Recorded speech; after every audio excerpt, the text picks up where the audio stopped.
Kronologi polisi rampok minimarket di Pati, 1 tahun baru terungkap. Polisi berhasil membongkar kasus perampokan minimarket di Pati, Jawa Tengah yang terjadi pada 27 Februari 2024. Ternyata perampokan minimarket tersebut melibatkan seorang anggota polisi di jajaran Polresta Pati, Polda Jawa Tengah. Anggota polisi tersebut melakukan perampokan minimarket bersama warga sipil, hingga menggasak uang tunai 13 juta rupiah. Kini kedua pelaku sudah ditangkap pihak kepolisian. Anggota polisi yang terlibat perampokan terancam pemberhentian tidak dengan hormat, PTDH. Diketahui kedua tersangka merupakan warga Kecamatan Pati, Kabupaten Pati. Ada 2 orang yang ditangkap dalam kasus tersebut.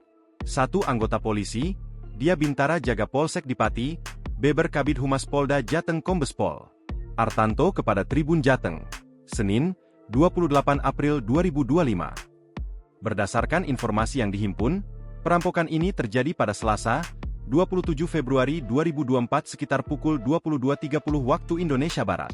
Komes Artanto mengungkap kronologi perampokan itu bermula dari Rifki yang beraksi membawa celurit masuk ke sebuah minimarket yang sudah tutup, tetapi pintunya belum dikunci. Karyawan saat itu sedang di gudang belakang sedang menghitung hasil penjualan harian di depan brankas. Ia bersama tersangka Herlangga langsung menyekap korban. Setelah itu, mereka meminta korban untuk menyerahkan uang di dalam brankas. Karyawan itu juga sempat diancam jika tak menyerahkan uang bakal dibunuh. Dalam kondisi terpojok, pegawai minimarket itu menyerahkan uang 13 juta rupiah kepada kedua tersangka. Mereka kemudian kabur meninggalkan lokasi, dan setahun berselang kasus ini tak kunjung terungkap.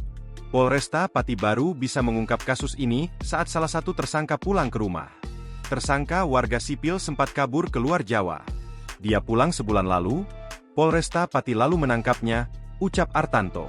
Ia berujar, kasus ini masih dalam penyelidikan di Polresta Pati. Namun, kasus sidang etik ditangani Polda Jateng. Download Tribun X sekarang, menghadirkan lokal menjadi Indonesia.